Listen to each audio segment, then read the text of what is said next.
Well, it's Thursday here. It's April 3rd, and there is all sorts of fireworks going on today. Thank you so much for being here. Thank you for supporting us here at Untamed Nation, Tina Peters Show, and at the same location, Untamed Truth is the name of her show. It's an honor to fill in for her. Keep her in your prayers today. She is being moved, my understanding, from jail now to the penitentiary where she's to serve 9 years for being an American patriot, doing her job, having the courage to stand up and say, "Hey, this election is being stolen." For doing her job, for standing up for the truth, for uncovering evidence of election fraud. The great and noble Tina Peters is being escorted to prison today. This only happens in communist regimes. I encourage you all to wake up, to talk to people. This is the world we're living in. If we don't have a DOJ, we don't have a country. And right now, we do not have a DOJ. And I'm talking to my brother Jim, and we're both very concerned that nothing's getting done right now in regards to the many, many crimes from the left. It is very, very concerning. The fact that Pam Bondi would keep all these people employed at the DOJ and the FBI is beyond startling. It's criminal. It's criminal. It's just outrageous. So we've got a lot of work to do. We're going to keep putting pressure on those that need it, and we're going to keep praying for those, everybody, especially those people that need it, but especially Tina Peters today. So remember her in your prayers. I want to thank you all for supporting me. As you know, I've been talking about this now for a few weeks.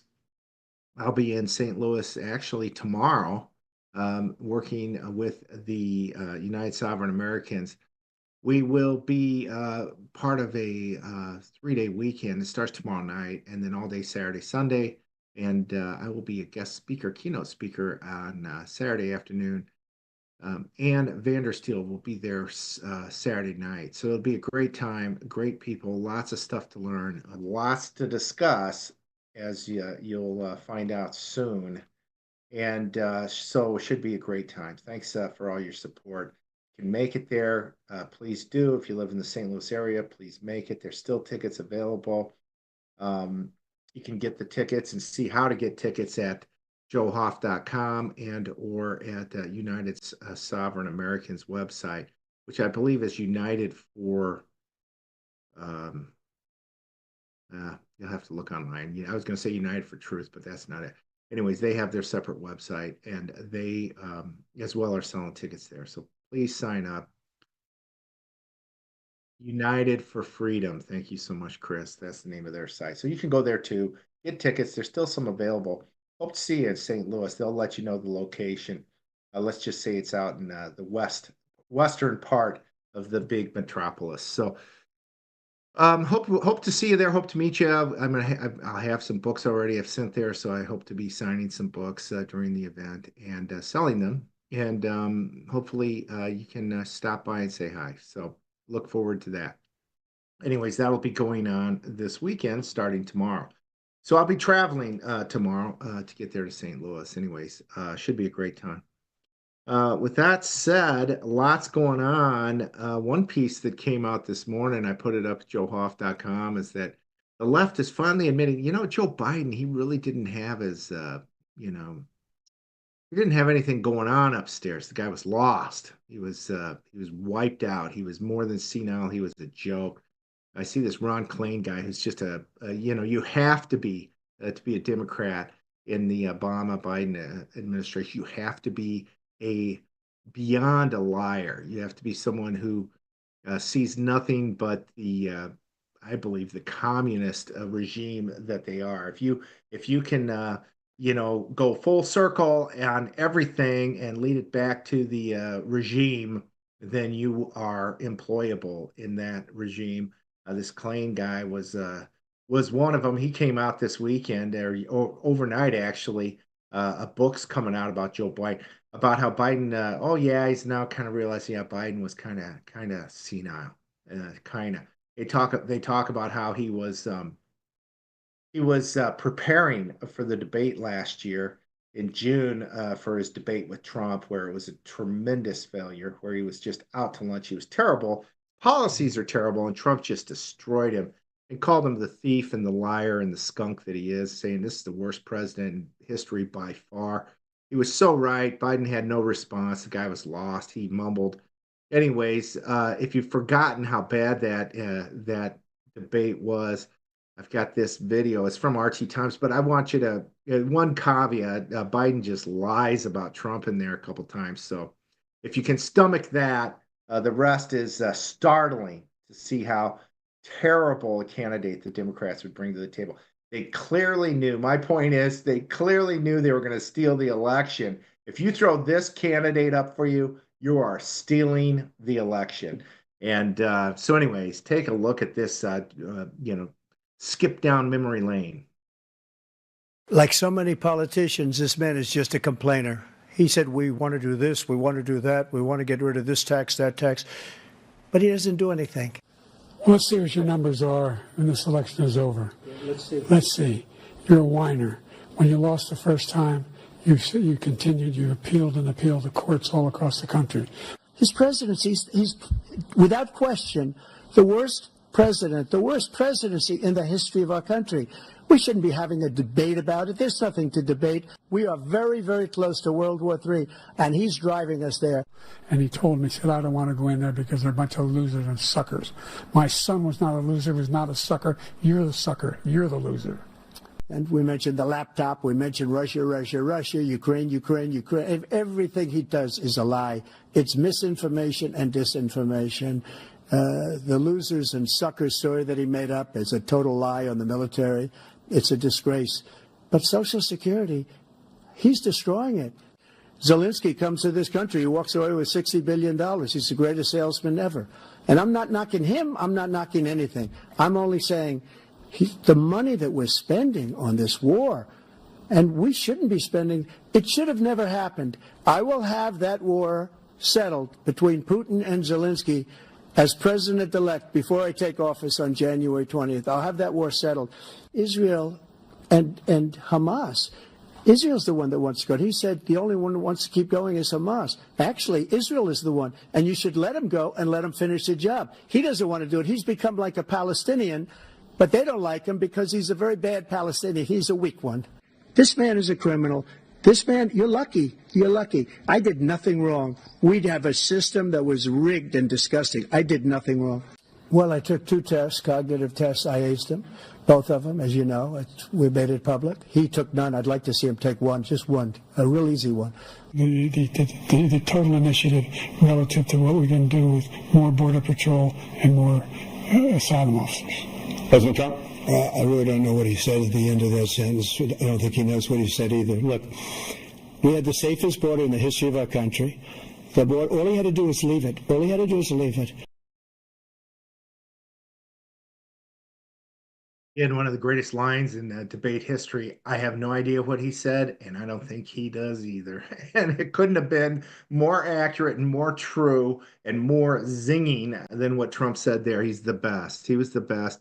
Had the guts to call out the crimes of the Biden regime from the start to the finish. They are disgusting. They have done all they could to destroy this country. There isn't an act that they've done that hasn't helped China. These people need to be put in prison for their actions and their crimes during the last regime. It must happen or we don't have a country. I'm telling you, Pam Bondi, get a move on. Enough. We're getting way impatient. I'm willing to eat my words, but we went through this BS with Bill Barr, and he turned into a scoundrel. We don't want to do it again. It's been the first quarter's over now. We're into April. No more April Fool jokes. Let's get some real work done and some real criminals arrested and thrown in prison before they commit more crimes and hurt the American people. That's my thinking. It fires me up beyond belief, beyond belief. We've got to fix this.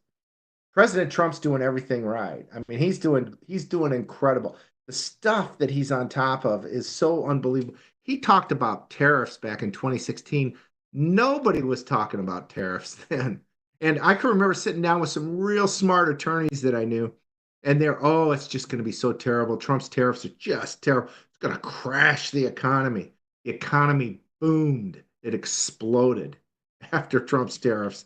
It exploded. The only economies around the world that suffered was those that have been taking advantage of the United States, like China.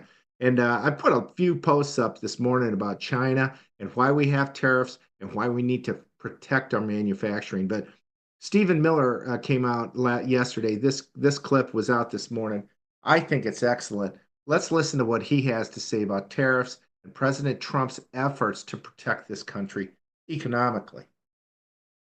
Can you talk about the president's historical view on global trade and the tool of tariffs or the use of tariffs that he envisions, not just through Liberation Day today, but how he's used it over the years? Yes. Well, the announcement today is the most significant action on global trade policy that has taken place in our lifetimes. It's not even a close call.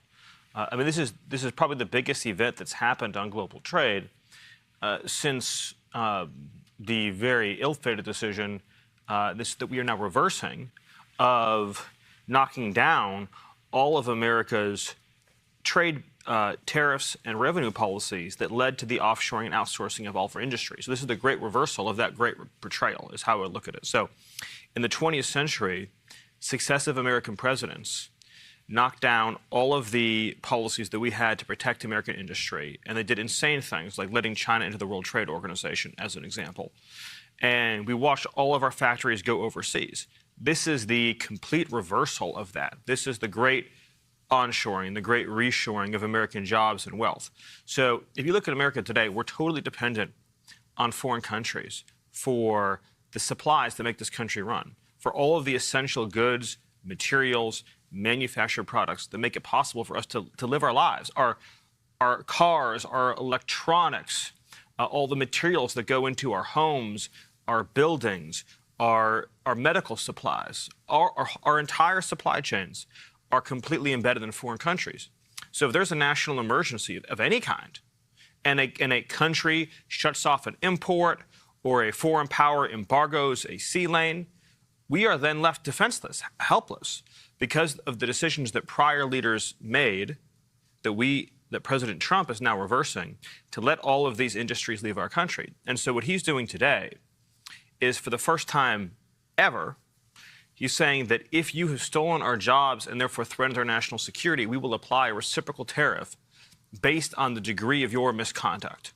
So for countries like China, for example, they will see a very high tariff rate because they've engaged in the most egregious conduct that threatens our national security. For countries that have severe but not as severe misconduct, they'll see a moderate but not as high tariff rate. The effect, though, of those global tariffs will be that companies will have to move their production back into the United States. So factories will leave, whether it be Mexico or Canada or Vietnam or Cambodia or China or the European Union.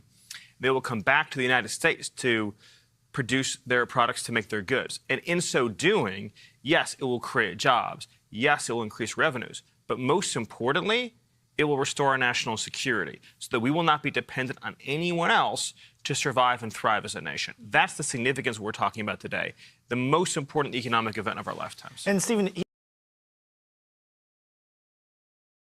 That's so fantastic. By the way, Chris, maybe we can show this piece I put up this morning. I saw this clip from Gordon Chang, who we've had on the show before, about China. He's very adamant and very open about speaking about the communist Chinese and their goals and really ultimately world domination.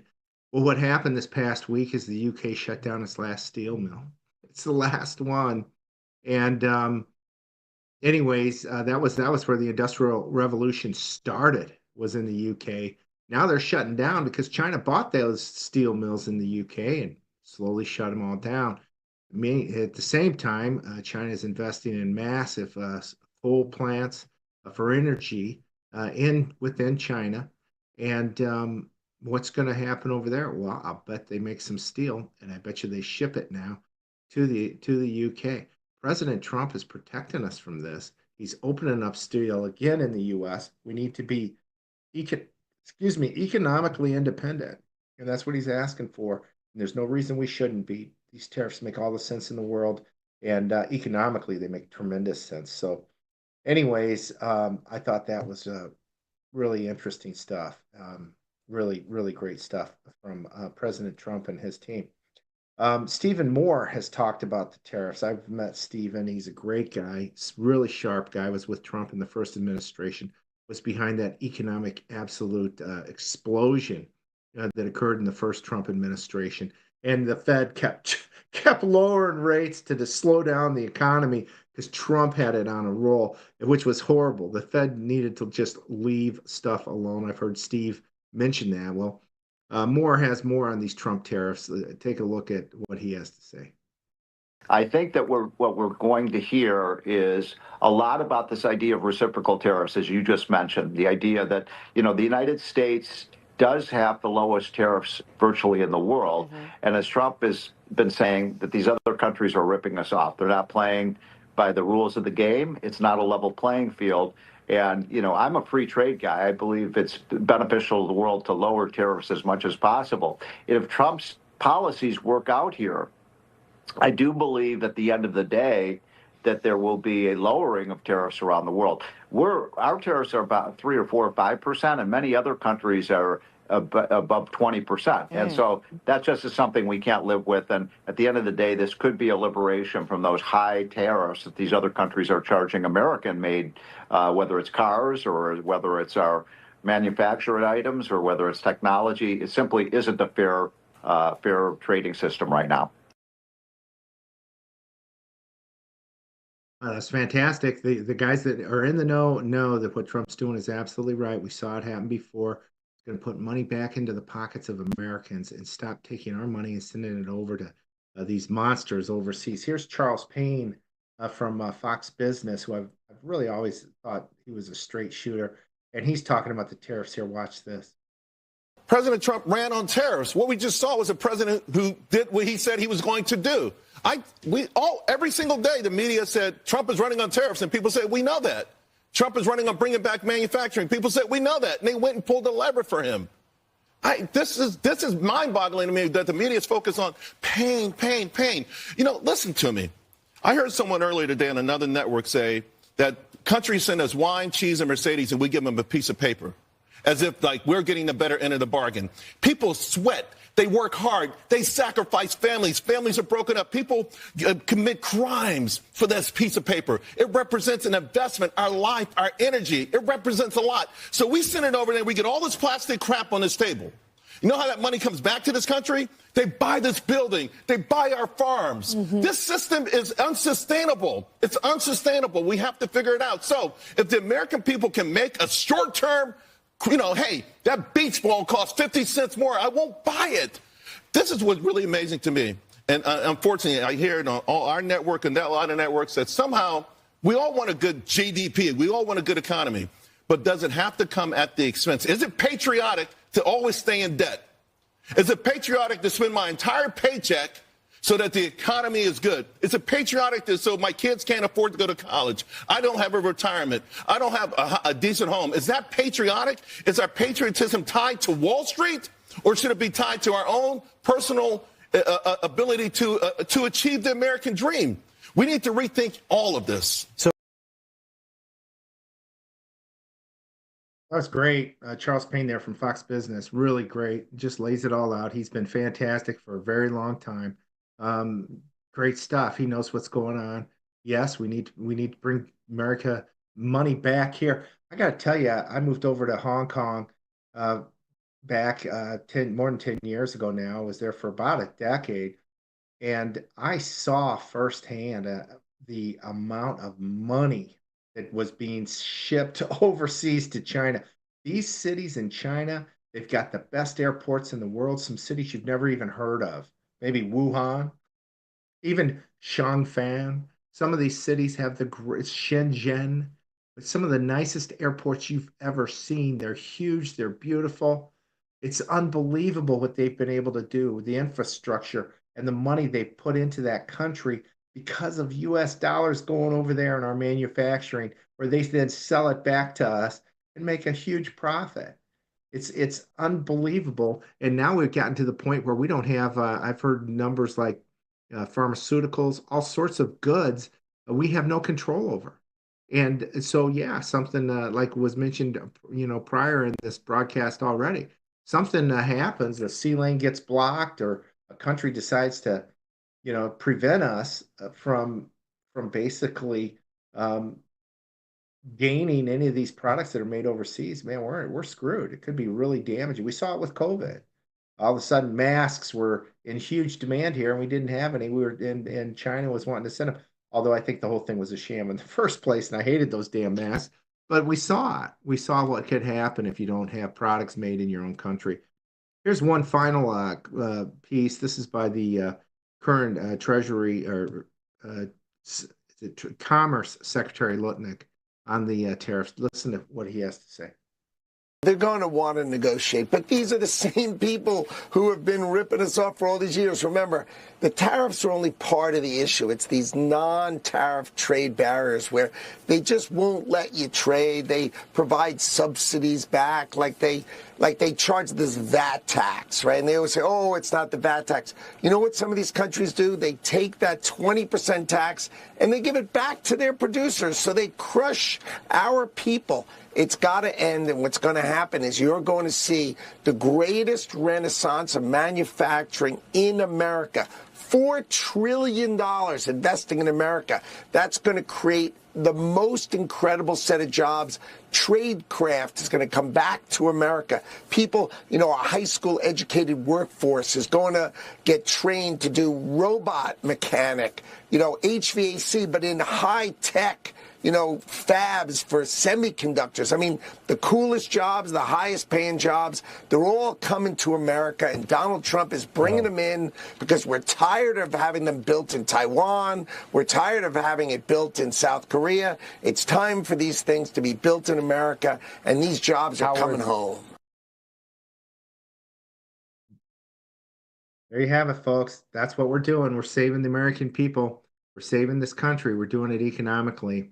And it makes all the sense in the world. President Trump was the first one to bring this up. He brought it up in 2016. Everybody's jaws hit the floor. Oh, he can't do that. And then we realized, oh, Reagan did this. Oh, that's right. He protected Harley Davidson when he did that. Oh, that's right. And now people are realizing, my God. And the left still is going after him because it's because it's pro-American. They're anti-American. It's hurting their customers, which is the foreign entities. It's not helping America at all. This trade war that's been going on, that's been destroying America. These deals that suck. Time to get good ones in. Anyways, lots to talk about. We're gonna be back here in a moment with Erik Olsen, a good friend from Wisconsin, to talk about that election there. But before we go to this break, I want to just mention again the Oxford group, and it's got an opportunity for you that you can invest in today. Some of the smartest investors in the world aren't buying oil stocks; they're buying actually these mailbox money from oil royalties instead. It's passive residual income, starting with an investment as little as $25. You can learn more about it at hoftoilboom.com. That's HOFTOIL boom.com.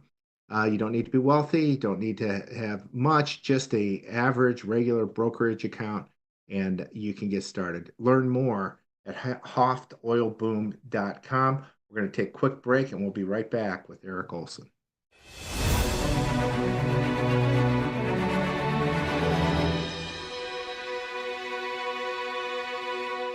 Hi, this is Joe Hoft. Are you looking for monthly income without the risk of stocks?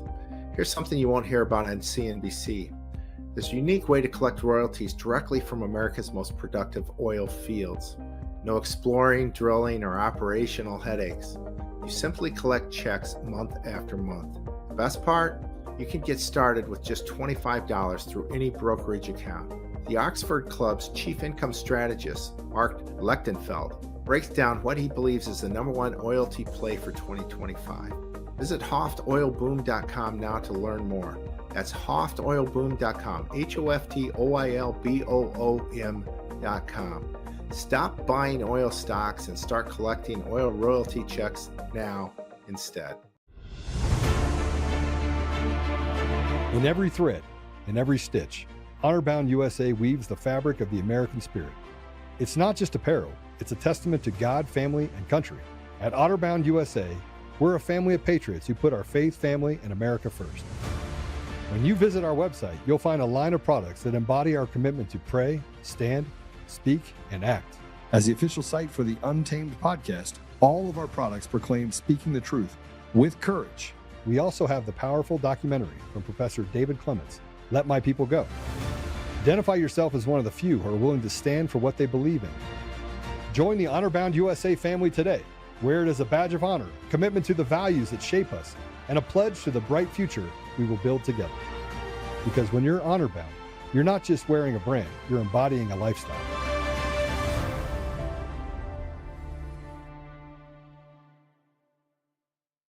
Hi, I'm Joe, Supreme Leader of DCF. What is DCF, you ask? We're the best damn sandwich shop in the universe. Do we sell hoagies? Well, we're DCF, and the F doesn't stand for hoagies. We got 9mm sandwiches, we got beastly baguettes, and we toast buns like no other. Looking for training on bun safety? We got you covered, and our ranges are the best place to test out your new Not sandwich. So get your buns out, cause the sun's out, and let's party!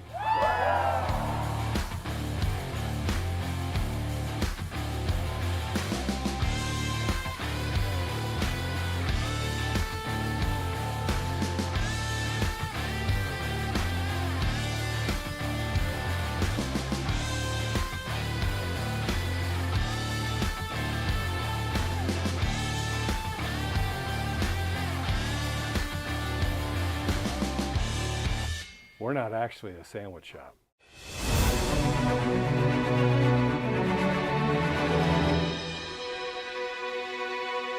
They'll be good. Hey, this is Joe Hoff. We're back on the Joe Hoff Show. We're glad you are here, and we are also glad that our guest is here, Erik Olsen, good friend from Wisconsin. Obviously saw something happen this week that we all did. This major election for the Supreme Court in Wisconsin. So without further ado, Erik, welcome to the Joe Hoff Show. Thank you, Joe. It's absolutely terrific to be here. It's a real pleasure. And I'm glad to report that our movement is strong. There's always some setbacks. Nobody ever bats 1,000, but the MAGA movement is strong. So I'm glad to report that. Yeah, I mean, I think it is, especially in Wisconsin. I keep thinking, Erik, it's a lot like Missouri. The populations are similar. You've got a big city, Milwaukee and St. Louis, and even Kansas City and St. Louis and Madison, et cetera. But a lot of conservatives. In Missouri, it's all right. red, you know? Well, actually, see, that's the very interesting thing is I've been fairly involved in politics here for a while now. I actually ran for United States Congress twice, and you were kind enough to come to one of our campaign events in person. And obviously I was running in a district which is skewed very much towards the liberal side because of the city of Madison. But what's very interesting, if we look at the election results from Tuesday, the ballot initiative to constitutionally require voters to present a photo ID passed 62.8% in favor and 37.3%, who voted against it. So that supports what has been my working hypothesis for a long time, which is that Wisconsin is actually a red state. We should be winning statewide elections again and again and again and again. Right. And we don't for a variety of reasons, but we should be because I travel the entire state for work. And we really are a red state, but we're a light red state in a lot of ways because a lot of Wisconsin conservatives are get caught up in some of the issues and fall prey to some of the what I would say is very manipulative messaging from the left. And there's other things that go on as well. But anyway, I'm here to talk about what you think is important to talk about. So No, I'd be more than happy to talk about anything really. But You know, the Tuesday election was something that, as a lawyer, as a property rights lawyer, um, it was, let's just say, very important to me that we get back to having a common sense Wisconsin Supreme Court. So I was watching the whole thing very closely. And what was interesting was that Schimmel ultimately got about 62.6% of the Trump votes. So Trump got 1,600,097,626 votes. You know, I don't know, that total changes a little bit as they keep counting things, but basically 1,690,98, let's just say, rounding up. And then Schimmel was able to get 1,063. So basically 530 some thousand less voters. He got 62.6 of the Trump total. Crawford, who was the liberal candidate, who was obviously being backed by George Soros and the Democrats and things like that, she got 76.6% of the total number of votes that Harris got. So there's a variety of takeaways from that, but one of the most, and I don't know if, everyone, as Republicans, we have this terrible tendency to Monday morning quarterback, and something doesn't go right, and then we start all pointing fingers at each other and arguing. But what I would say is it's also a mistake not to learn. And I think that if we had Donald Trump, I know he's busy, Don Jr., Eric Trump, Laura Trump, doing rallies here constantly since the victory in November, I bet some of those, I bet we would have won. I mean, and the problem is, hindsight is always 2020, but the MAGA movement has a certain energy about it. And in order to harness that energy, we have to lean into it. And that takes a lot of organizing, and it takes just a lot of effort. And I just wish we had been able to put that little bit of extra effort in. I know that the Schimmel campaign believed that if we hit 60% of what Trump got, that victory was in the bag, so to speak. Well, we hit 62.6 and it didn't cut it. So yeah. Well, that was something Liz Harrington posted this morning. The voter turnout for the Republicans was all-time high, comparatively. And it's like, well, how does that happen and he not win? Well, it's that they see a lot of times what they do is their messaging against us is exactly what they're doing. So they constantly were beating this drum. Oh, Elon Musk is here with big money. They had George Soros. They had all these people here with enormous amounts of money. Yeah. And so, we need to do a little bit better in the future at counteracting their messaging. But see, they were looking at this as a sort of an existential test for them to be able to win anything here anymore or not.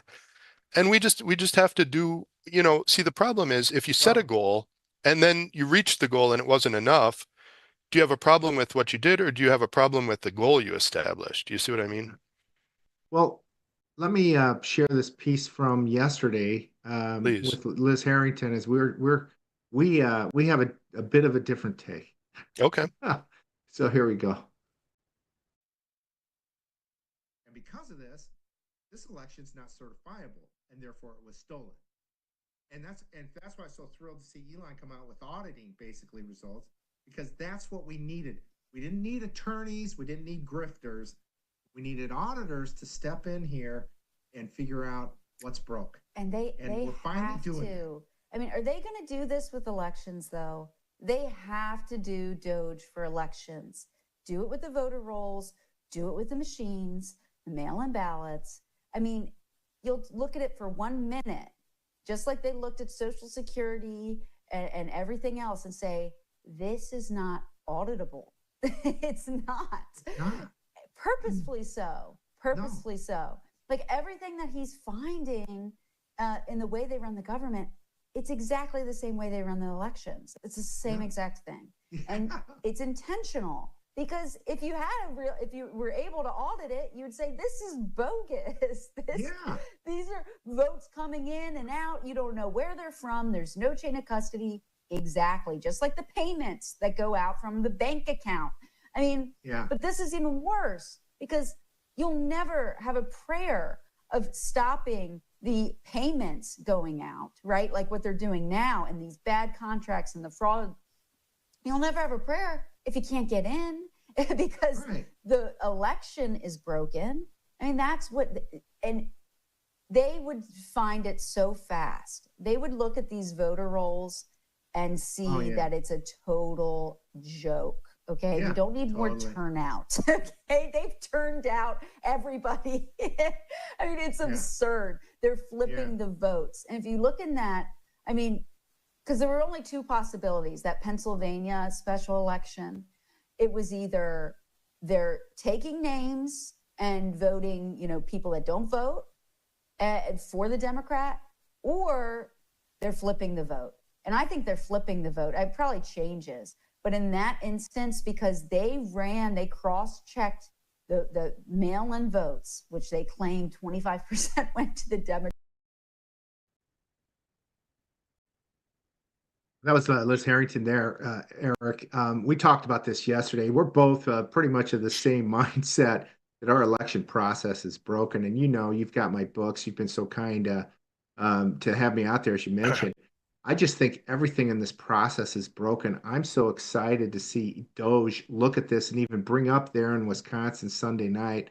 Not sure if you were there, but where they said, "Hey, we're finding illegals getting government support like Social Security, and then we're finding out that they're on our voter rolls and they're actually voting."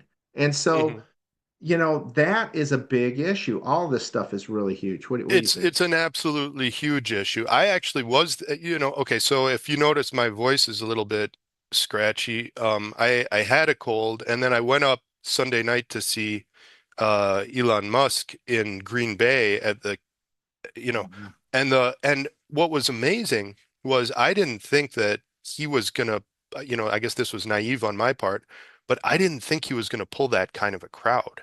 So I got there about an hour early, and I was, talking to the people in the line. They said the doors were going to open at 6:30. It turned out there were thousands of people who couldn't even get into the arena. The arena was packed.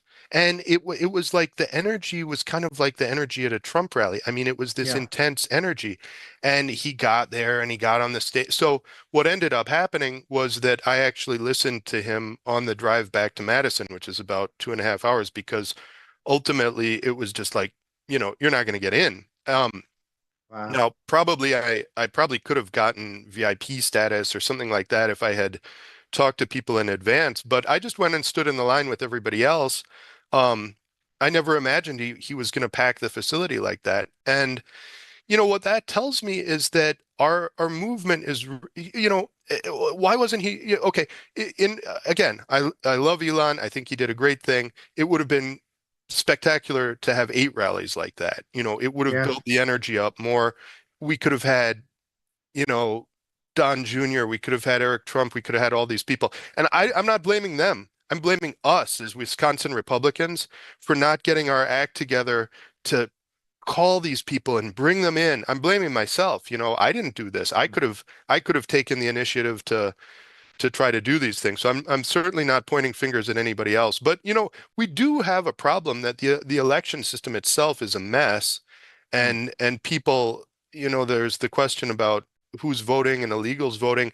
And I think that the part of the reason that the ballot initiative passed 62.8% is that a lot of people are saying to themselves, hey, something's got to change here, because ultimately, I mean, it's very funny that in 2016, they spent a whole bunch of time saying that it was broken and that Trump didn't win. And at that time,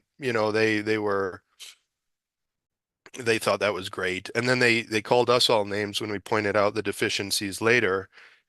It's a broken process. It's an utterly broken process. I've been involved in it. It's a total mess. As you were saying, it's not auditable. If it was, I don't, it's not satisfactory.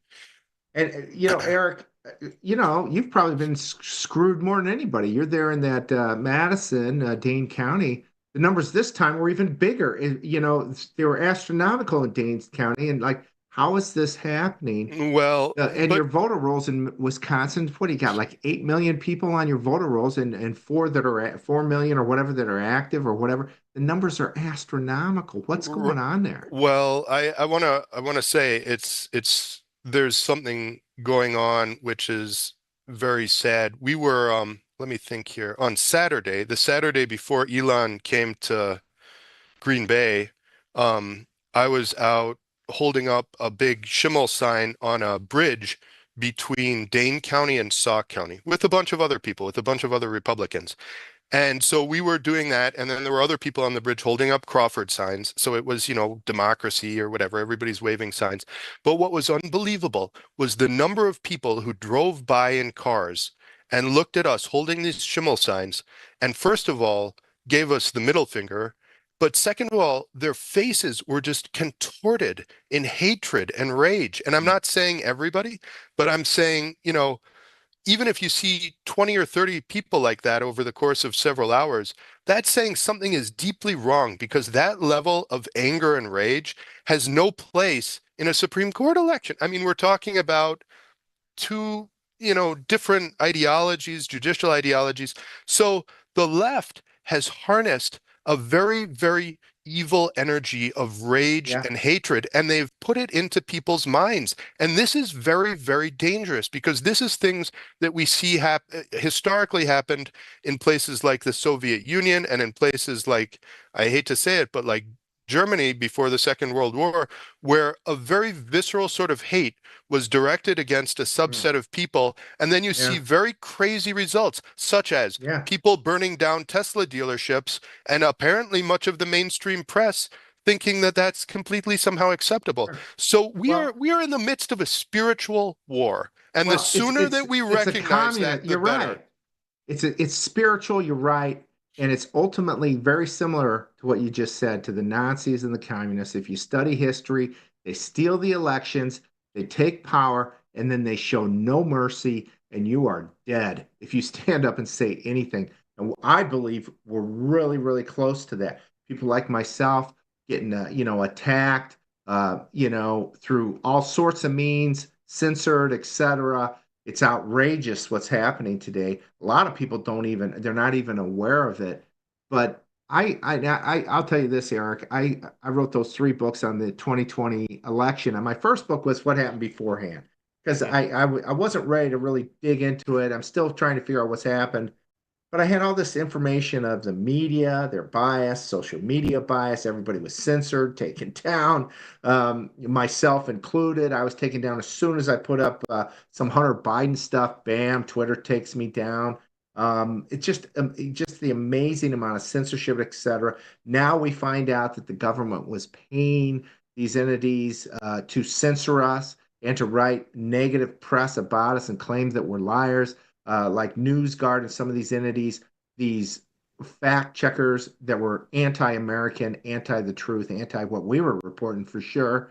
And at the same time, we're now finding out through USA that we're paying Politico, we're paying other entities like that, New York Times, millions of dollars, and that is really dark. We uncovered this piece. I started this group, Fate 2024, after the election to try to help this next election, meaning in 2024.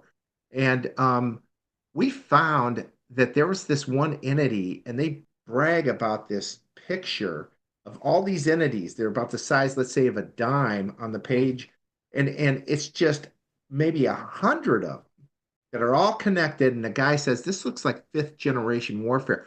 But a big part of it is exactly what you're saying. It's social media and the media being totally controlled by this radical element that I also believe controls the elections, controls so much. They know how important that is. Information is so important, and they push it like crazy. And then they can use that to say, see, we did polls. And we were even finding some of these polling companies getting paid by USAID. So, it is important, all that stuff. You're Well, they're right. also, and I would add that they've also in certain institutions of higher learning and even high schools and middle schools and even elementary schools, they now have sort of a monolithic presence there as well. So, how many cohorts of children can be educated this way before we completely lose our country? I'd say we're close to the brink right now. I agree. Children need to be taught that America, we're not perfect, but we're the greatest country that's ever existed. Children need to be taught civics. Children need to be taught Yeah. about the Constitution. Instead, children are being taught essentially Marxist Yeah. narratives, Anti-American. Yeah. anti-American Anti-American. Marxist narratives Pro. from a very Yeah. early age. Pro-China. And they're being taught that political Oh, violence is acceptable. If you look at how sort of accepting some of the younger people are of the concept of political violence, it's chilling. yeah. And you're It's seeing it more than anybody. absolutely chilling. You are in the belly of the beast Ground there in zero. We're in Madison ground zero. with But University of Wisconsin. I And know. look at that. Why is it, Eric, just if we step back Yeah, and yeah. say, why is it that you've got this major Big Ten university, big, great university that's provided a lot, I'm sure, to mankind. It's just, brilliant minds there. And yet they're voting, nearly whatever, probably 100% pro-Dem, which makes no sense because when you logically, as you know, go through all these issues, everything they're lined up with doesn't make sense. It seems anti-life. I had Michelle Bachmann tell me on my show once, it's like it's pro death was the Biden regime. That's what she said during the Afghanistan with Biden regime is pro death. And I'm like, you're right. We got Afghanistan, we got abortion, all these things. They are not on our, a side of, humanity, as Elon would say. Well, I actually think that Marxism is pro-death. I think Marxism is a death cult, and I think that there's sort of this narrative that Karl Marx was kind of this kindly, misunderstood guy. I see it exactly the opposite. I think he was a very evil person who set up an ideology that was going to essentially lead to hell on earth if people enacted it and trick them into doing it through a series of sort of devious arguments that play on all of people's, what you might call sinful nature, pride. Oh, we can make a perfect society. No, you can't. That's why we have the Constitution in the United States, because anytime you have monolithic power consolidated in one group, they immediately start to abuse it. And it just gets worse and worse and worse. Look at every single dictator. Has it ever been benevolent? Never happens. Never happens. You need Never.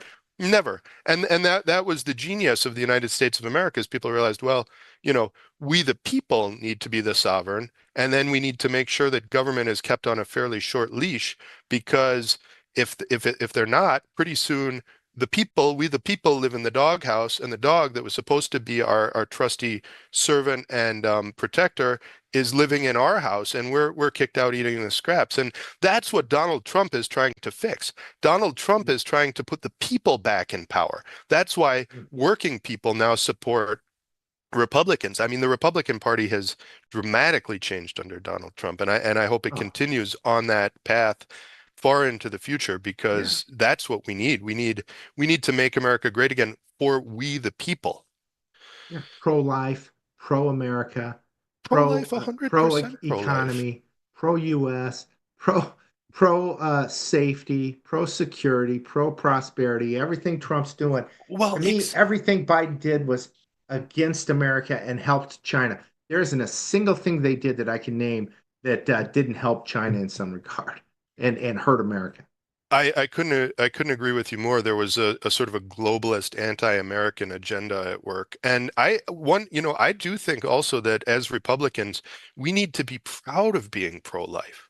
A lot of times we see candidates shying away from this issue, and I think we need to embrace this issue and be proudly pro-life, that we are standing for life and for protecting the unborn, because who is more vulnerable than unborn people? I mean, we have to protect people. We have to protect life. Otherwise, once we give up on that core value, what is even the point of winning? In other words, if we just turn into Democrats and, oh, well, we can win by turning into, what is the point of that? What Donald Trump Yeah. showed is that you can be a conservative and you can tell the truth. And, I mean, obviously, Yeah. he won. Well, I think about it. I think it was a tremendous move on his part.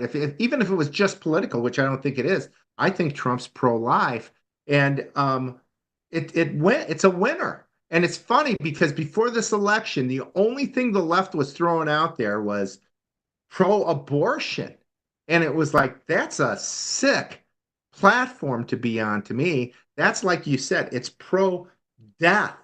It Abortion is pro fits death, nicely with communism, you know? And but I saw it perfectly. in China. Think about it. Hmm. Yep.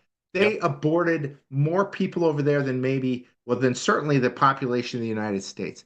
An entire country was destroyed over there through their abortion policies. Hundreds of Well, millions. yes, exactly. And if you look at the Democrats convention, which was in Chicago last year, they actually had a mobile abortion facility that was there performing abortions. And this almost sounds like a lie. It sounds like something that's made up. Yeah. But if you look at it, it not only was it happening, but they were somewhat happy about it, that this was a good thing or something like that. And that cheapening of life. And we also saw it with the war in Ukraine, where it was just, nobody who other than Trump was talking about the human tragedy of that whole war. Of, never mind if they're Russian soldiers or Ukrainian soldiers. That's somebody's son or somebody's It's, husband. I And saw Go on. I'll just interject here. I'm sorry. no, I please. saw Lindsey Graham months ago, not that long ago, in Ukraine, saying this Zelensky. He's one of my favorite foreign politicians ever. We haven't lost a single life in Ukraine, he says. And I'm like, I wanted to throw up. I'm like, is that how you measure it? How many lives you're going to lose? You don't even. I mean, he doesn't even have kids that I'm aware of. But I mean, millions, is it millions of people? Hundreds of thousands of Ukrainians and Russians have died over there. That doesn't matter to you? I mean, where's Yeah. your thinking at, Lindsay? That it was gross. Well, we need to adopt a very strong position, and I think we are under the America First banner of MAGA, of really opening our hearts and being the party of life and standing for decency and doing it regardless of political calculations and doing it now, obviously, there are times where war is ultimately the last chance that we have. I'm not saying that we have to become a country of pacifists that gets bowled over by the Chinese when they land their ships or whatever. No, we have to have peace through strength. We have to always be the strongest and the most prepared so that we can make a world where people can be protected and have rights and live their lives and have their children.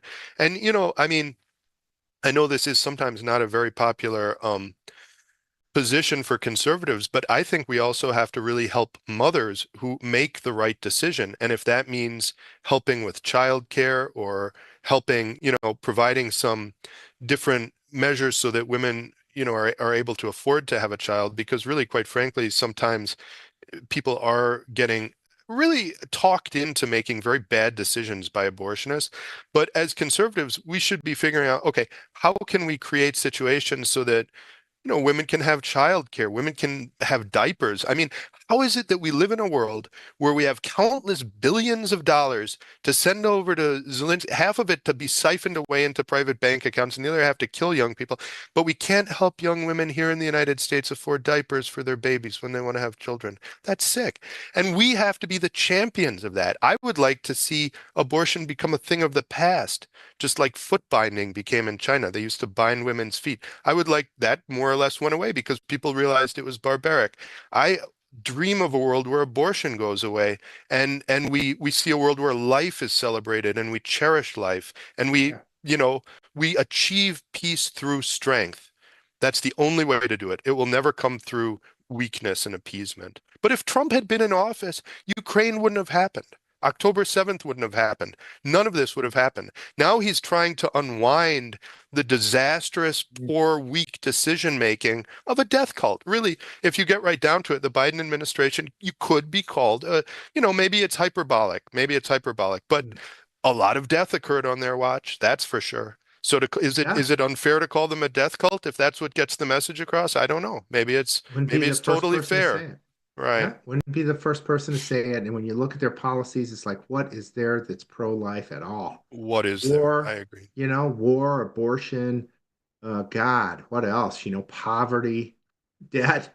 It just makes no sense. No Open sense. borders, open borders. It's just none of this stuff made sense.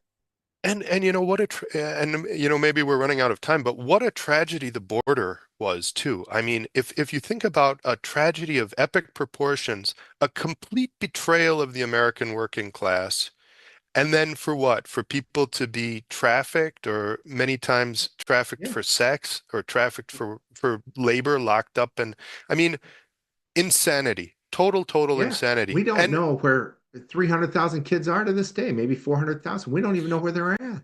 maybe even more, maybe even more. And we know that a lot of them are being trafficked in Yeah, one way or the other, sadly. And yeah, that's documented, and it's sick, and it needs to yeah. stop. And we need to stand up for that as Republicans. We need to Amen. listen, if we had been doing this messaging that I've been trying to do a little bit of talking about what I'm passionate about and what I think a lot of conservatives are passionate about, we've got to get passionate.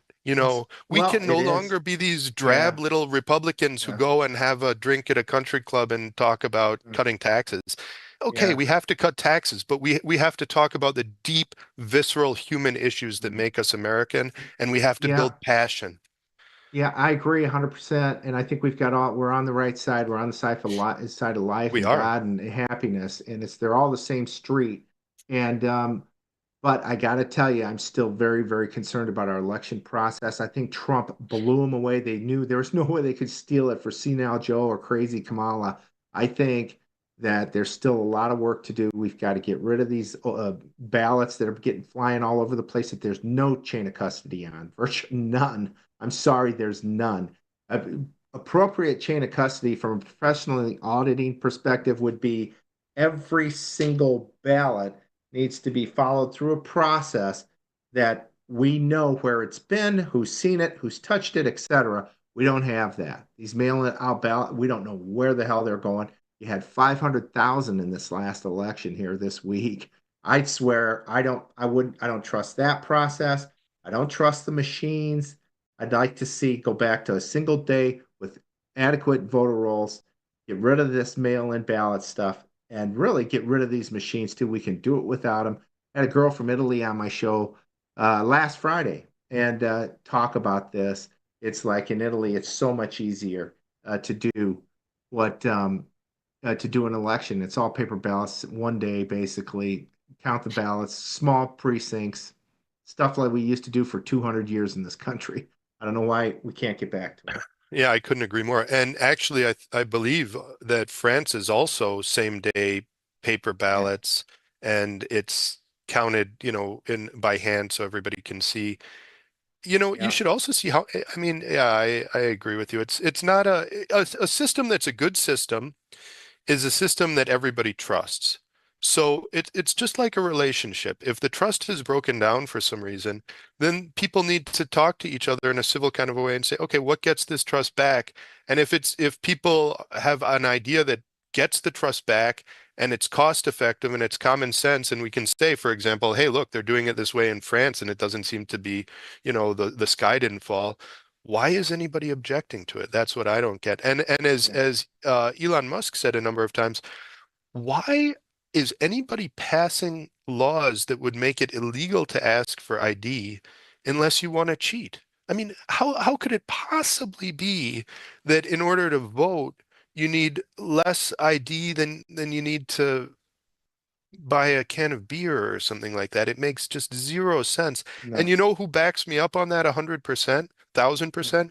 Is the people of Wisconsin who just voted 62.8% in favor Yeah, of that. So the only people who voted against that are people who have bought into this crazy messaging that somehow it's racist to ask for ID. I think it's racist to assume that people in some yeah, ethnic categorization don't have a driver's license. What do you yeah. think? They don't drive? Of course they drive. They drive. They have Yeah, or cars. They they have don't know houses. how to get one. And They're they too don't, dumb to get right. one. Give me a And break. they're Give me a break. wonderful, smart people. And what's incredible is a lot of them are starting to vote conservative. It was very Sure. interesting. I was out at dinner the other night, and I was with a friend of mine who was wearing a Trump hat, and and he was wearing one of those camel ones that said, um, "Make America Great, Trump 2024" Yeah. or whatever. And so Yeah. the waiter came, and the waiter was a younger black man, and my friend asked, he said, "Hey, does this hat offend you in any way?" Because I think he was thinking, if it made him uncomfortable, or, why, I don't know what his motivation was for asking Mhm. it. And the waiter said, "Hey, let me show you something." And he pulled out his phone and he said, "Look at my Twitter account." He was totally MAGA. Yeah, Yeah. he said, "I'm a Trump Yeah. supporter." He said, so this, we have to stop. We have to acknowledge that there have been problems in this country with racism and different things, Right. but we have to work on getting past that to a world where Mm. we're just all people, you Yeah. know? And Well, I and think it's a fine line, but it's all a communist narrative to steal this country away from the good Americans here and destroy this country because it is such a jewel. It's the crown jewel of this earth right now and has been for a long time. It's God's country, and we've got to amen to protect it. that. Amen to that. Got to protect it. Erik, thanks so much for joining me. God bless. How can people reach you, and what are your upcoming plans here over the next year or two? Well, we have a website, and it's www.olsen, Olsen for liberty.com. And I'm gonna probably be running. I am running again for Congress. We'll see what happens with this. If there's been talk that there's going to be redistricting and different things. So I guess conceivably that plan could change. I don't really know what district I'll be in now or how that is all going to work or what's going to happen with that. But basically, we are involved in trying to turn Wisconsin into the red state that I deeply believe it already is and should be. Right. So people can look at that website. I also have a Twitter, which is the Olsen's podcast. Actually, let me just uh but I'm not hard to get a hold of. On Twitter, I also have a Truth Social account. I'm not a real good social media guy, Yeah. but maybe you can And come out again sometime for an event. We would love to have you here. You want to help turn that'd be great. Wisconsin red, right? It's a beautiful place. Love All right. Wisconsin. Yep, Erik. Well, thanks so much for joining us today. God bless. We'll keep fighting. We're going to just keep fighting, and we just want the truth, and we want the real winners to win, and Amen. the truth will come out. Thanks so much for being here. Say hi to everybody out there, and we'll talk to you soon. I will. It was a pleasure to be here. Have a great day, Joe. Thank you. Thanks a lot. Bye. And we'll be back tomorrow on the Joe Hoff Show. Thanks so much for being here.